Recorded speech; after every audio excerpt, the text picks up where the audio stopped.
Alléluia. Est-ce que c'est moi qui est fou?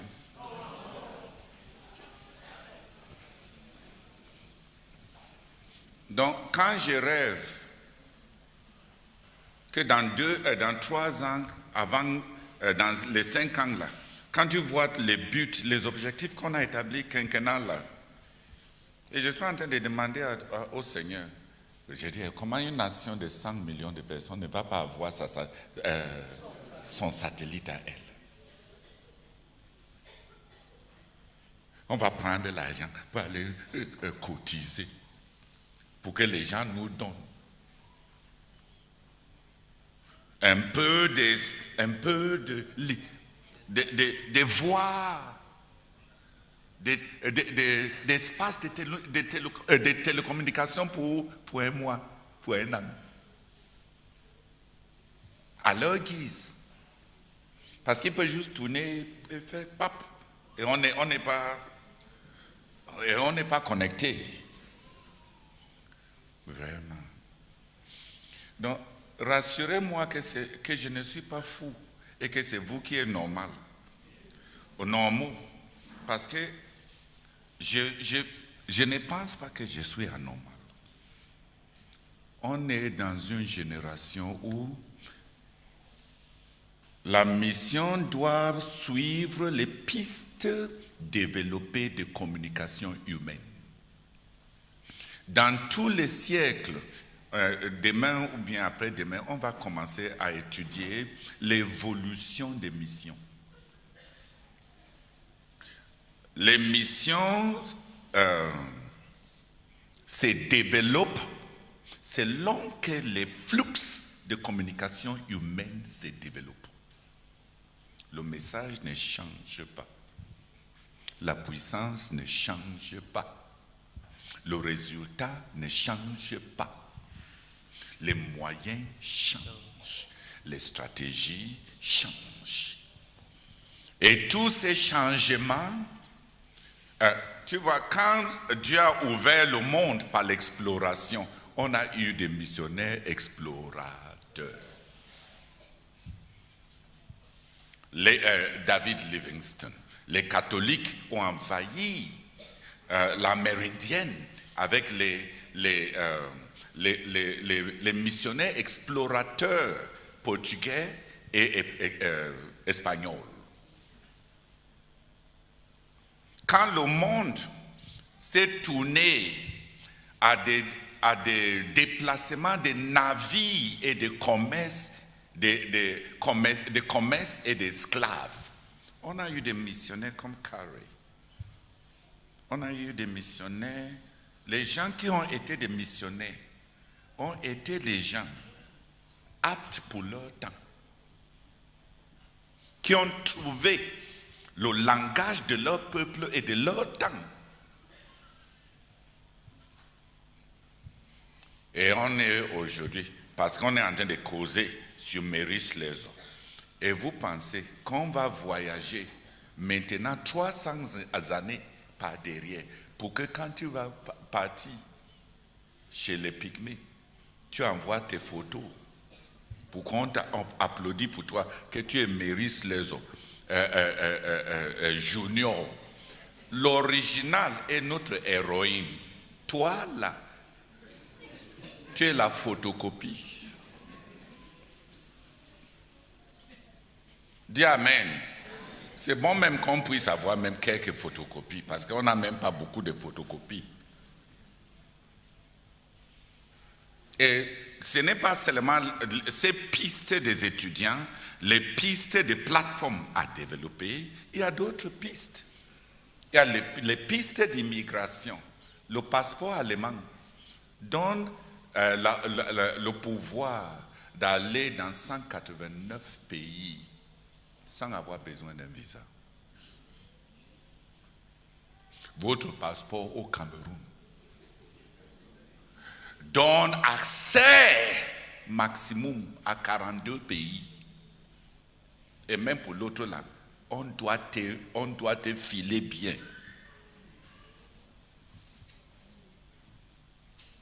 Donc, un frère qui a émigré, qui est allemand et qui veut voyager maintenant pour aller s'installer.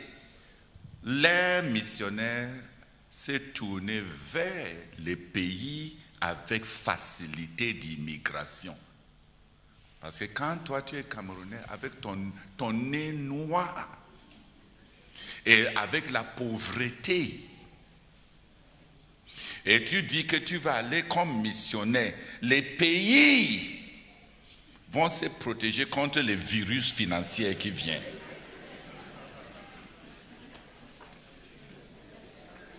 Quel pays veut être infecté par les germes de pauvreté qui viennent de l'Afrique? Qui me comprend? Donc à te voir même déjà, le fait même que tu as la peau noire même, on suppose déjà que tu es une menace. Tu vas diminuer la nourriture des autres, diminuer le travail des autres, diminuer l'argent des autres. A priori même, on est déjà on a même déjà des préjugés contre toi. Avant même que tu ne réponds aux questions, même pour qu'on sache si tu connais ce que tu dis. Je vous ai dit, on est arrivé à Tunis. À la descente, il fallait voir comment la femme là nous parlait avec condescendance. Elle nous a demandé, vous venez faire quoi ici? Vous connaissez qui? Donnez-nous l'adresse. Vous avez même combien dans votre poche? Dès que je lui ai dit que le frère Jean a 5 000 € dans les poches et que j'ai 5 000 €, s'il vous plaît, il fallait voir. Sur place, elle s'est transformée à nous traiter en VIP. Elle ne veut plus nous refouler. Elle veut qu'on entre là-bas dépenser chez eux. Parce que là, ça veut dire que l'hôtel où on va rester, on va payer. Les nourritures, on va acheter la nourriture. On va, tu vois, les taxis, on va payer. Donc, on veut les gens qui ont quelque chose à dépenser. Dis Amen. Et toi, tu as combien pour dépenser? Quand tu dis même le nom de ton pays, on demande même le salaire moyen des gens là-bas, c'est combien? Donc, il y a la piste de l'immigration. Il y a certaines immigrations à notre heure-ci qui favorisent l'entreprise missionnaire. On doit développer ces pistes. Le passeport des États-Unis donne la possibilité d'aller dans 184 pays sans visa. C'est derrière le passeport allemand. Pour le Nigeria, c'est 44 pays. Et pour le Cameroun, au moment où je lisais, c'était encore 41 pays. Je ne sais pas si, 49. Oh, frère, tu crois les 49 là?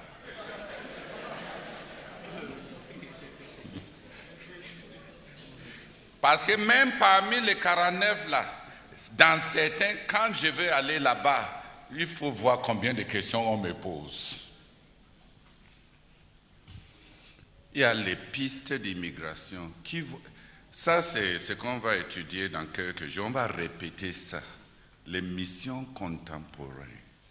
On doit être éveillé au flux de communication de notre temps et avoir des missionnaires adaptés à les utiliser pour prêcher la vieille évangile qui ne change pas. Les plateformes à développer. J'espère qu'il y a certaines personnes qui sont en train de suivre, qui vont se tenir avec moi pour que dans très bientôt, on achète notre satellite pour notre nation spirituelle.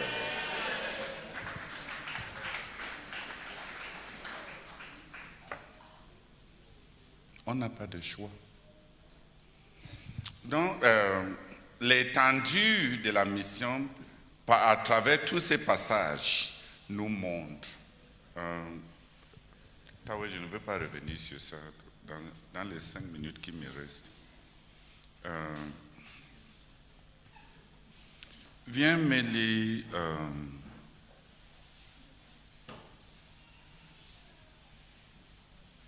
Luc 14, verset 21.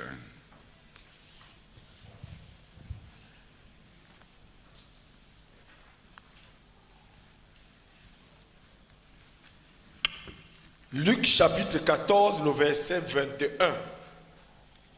Le serviteur de retour rapporta ces choses à son maître. Alors le maître de la maison, irrité, dit à son serviteur: va promptement dans les places et dans les rues de la ville et amène ici les pauvres, les estropiés, les aveugles et les boiteux. Vas-y encore, lis encore.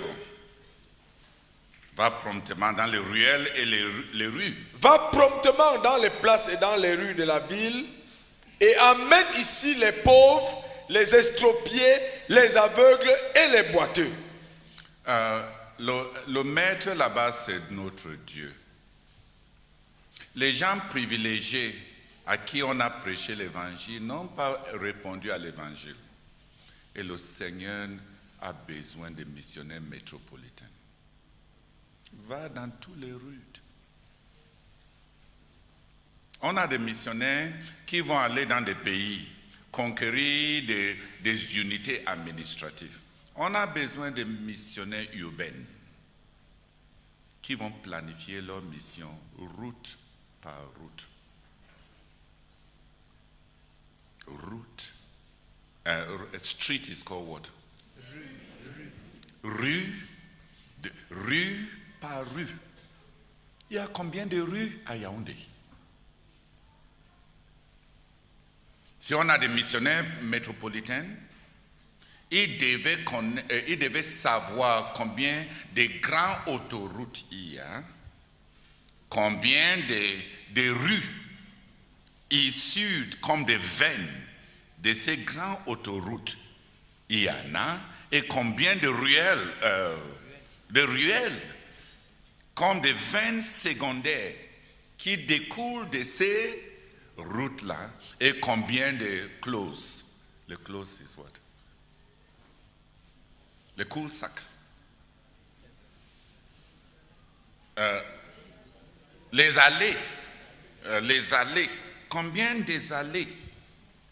Et dans le posting d'un leadership missionnaire métropolitain, on devait circuler dans la ville comme les hommes circulent. Comme le sang circule dans le corps. Donc, quand un missionnaire principal commence, quelque part, il a devant lui les grands quartiers, les grands embranchements qui relient toute la ville, les grandes sorties de la ville, comme des grands lampadaires. On a dit à Yaoundé qu'on va suivre une stratégie missionnaire comme le pays, la ville et la mairie a illuminé la ville. Partout où on a placé un lampadaire,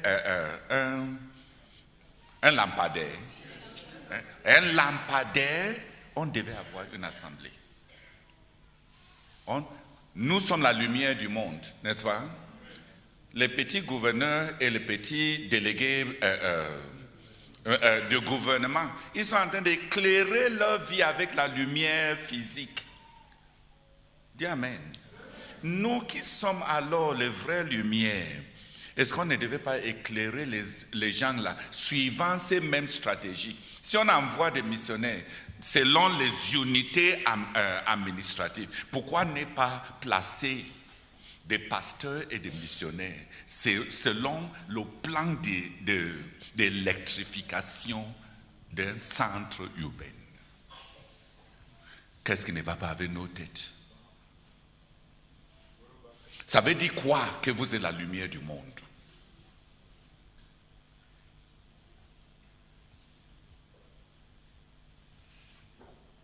Ils doivent éclairer leur ville, n'est-ce pas, du point de vue naturel.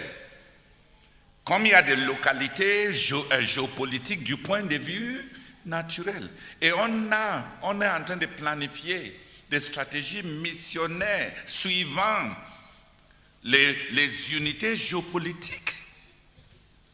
Pourquoi ne pas planifier des stratégies missionnaires dans un centre urbain selon un plan d'électrification de la ville? Et si on demandait un plan d'électrification d'une ville, il y en a. Va à Yaoundé, va au centre géographique, va au centre national géographique, tu vas voir le plan d'urbanisation de Yaoundé dans 50 ans. Les gens qui font les doctorats à l'université sur l'urbanisation et sur population studies, les études démographiques, ils ont des projections suivant des grandes tendances de développement de chaque métropole à Yaoundé. Quand je devais aller comme missionnaire national à EDEA, je suis parti au Centre national géographique et j'ai demandé toutes les thèses de l'université déposées au Centre national géographique pour planifier ma stratégie comme missionnaire à EDEA. Ils ont travaillé, pourquoi? Ils ont travaillé pour nous servir. Dis Amen. Ils ont travaillé pour nous servir. Comment tu vas commencer un travail sans avoir un plan? Mais quand on envoie les missionnaires métropolitains, ils aiment le titre, missionnaires métropolitains. Et ils ont seulement le zèle de discuter les âmes qui sont déjà sous les évêchés des autres. Dès que tu rends un ministère de guérison intérieure, tu expropries la personne de toute autre allégeance. La personne devient non pas ton disciple, non, ton terrain titré. Tu as chassé ces démons, ils t'appartiennent.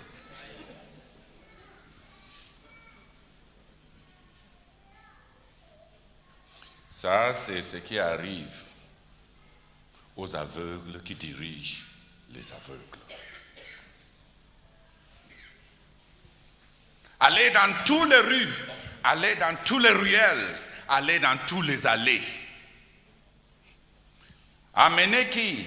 Les pauvres, les estompés, les misérables.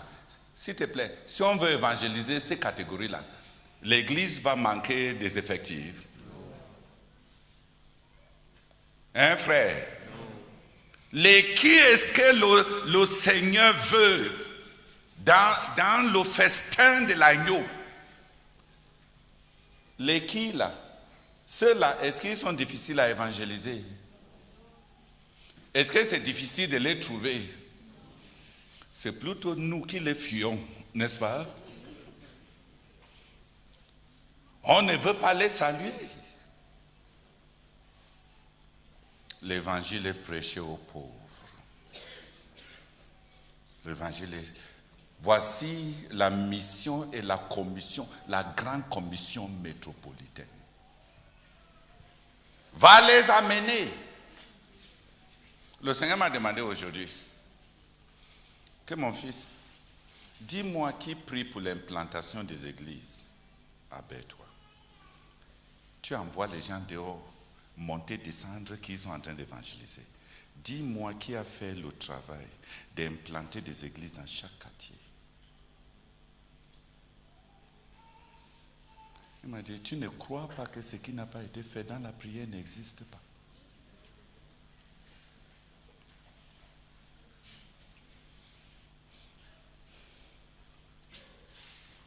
Il m'a dit, tu as commencé fort. Tu as envoyé des missionnaires métropolitains à Yaoundé. Dis-moi, qui à Yaoundé est en train de suivre le travail tel que j'étais enseigné et tel que vous avez appris. Les qui sont en train de prendre un jeûne de 7 jours pour implanter église, quartier par quartier, afin que quand les gens partent dehors pour évangéliser par tous les moyens, le Saint-Esprit puisse avoir des assemblées de maisons spirituelles dans lesquelles placer les gens gagnés extérieurement. C'est pour ça qu'à Yaoundé, on gagne des 50 000 et on ne les retrouve pas. À Douala, on gagne 100 000, on ne les retrouve pas. Parce qu'il n'y a pas ces églises. On n'est pas en train de travailler selon le soi-disant ministère des actes formels que nous connaissons.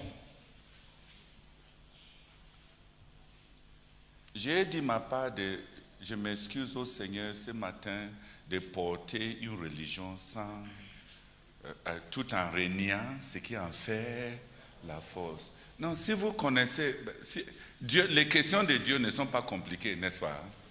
Qui habite toi? Est-ce qu'on a nommé officiellement comme ministre des jeûnes et des prières pour se tenir avec le pasteur pour implanter des églises avec un jeûne de 7 jours en Corbicon, en Gemnan, à Manjou, à quartier par quartier, Qui est-ce qu'on a nommé pour planter des églises aussi comme ça, avec des jeunes de 7 jours et son équipe, pour les 800 quelques localités qu'on a identifiées dans le rayon de 100 km autour de Bétois? Qui?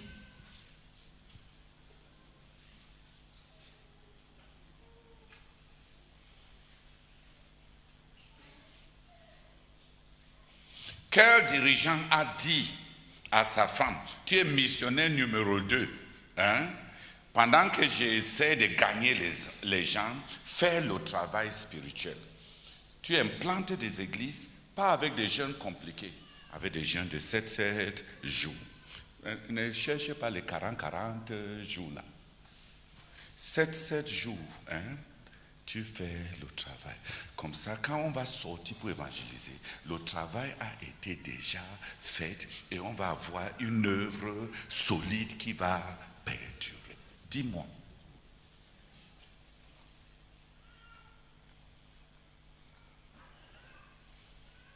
Tu vois comment on saute, on monte, on descend, on bouge, on ambiance et on crie fort. Bête-toi pour Jésus.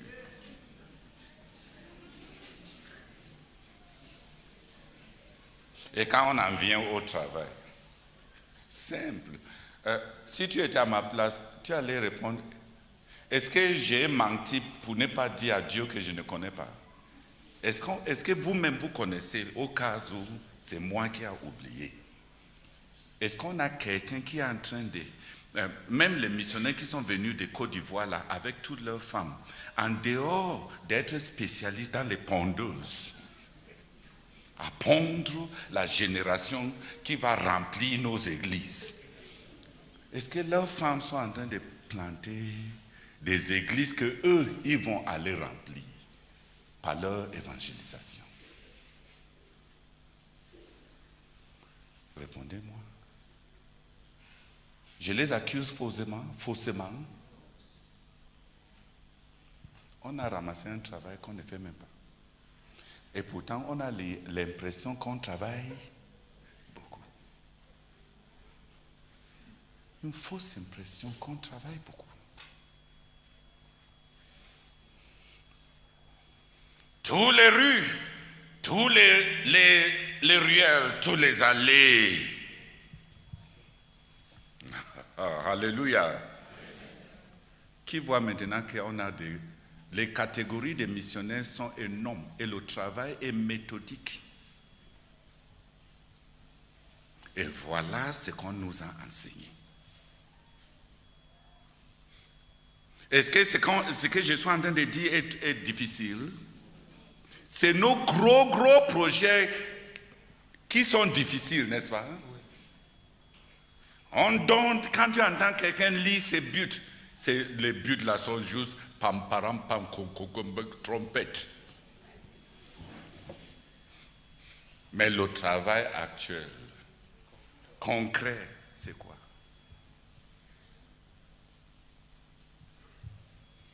Ok. Finalement, Acte 5, verset 42.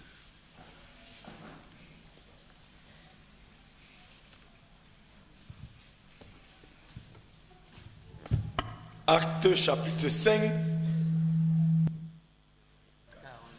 42. Et chaque jour, dans le temple et dans les maisons, il ne cessait d'enseigner et d'annoncer la bonne nouvelle de Jésus-Christ.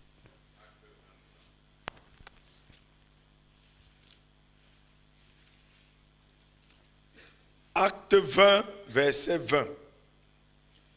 Vous savez que je n'ai rien caché de ce qui vous était utile et que je n'ai pas craint de vous prêcher et de vous enseigner publiquement et dans les maisons. De maison à maison. Toutes les maisons. De maison à maison à maison.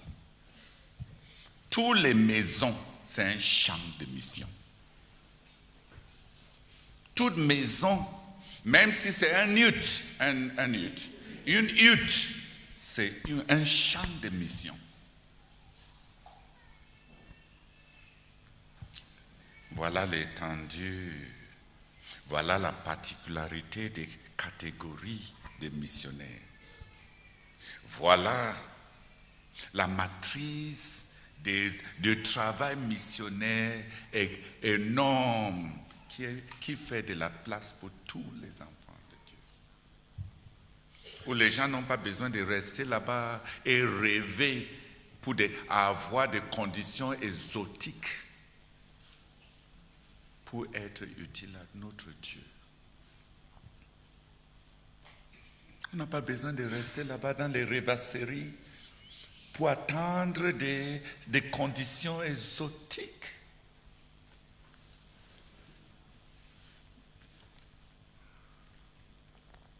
Si on suivait un plan d'électrification d'une métropole pour notre travail, est-ce qu'on sera en train de travailler avec intelligence? Est-ce qu'on saura à quel niveau on se trouve? Combien de pasteurs savent à quel niveau ils se trouvent? Tant qu'ils ont quelques 3000 personnes devant eux, ils craignent, ils portent des nœuds papillons.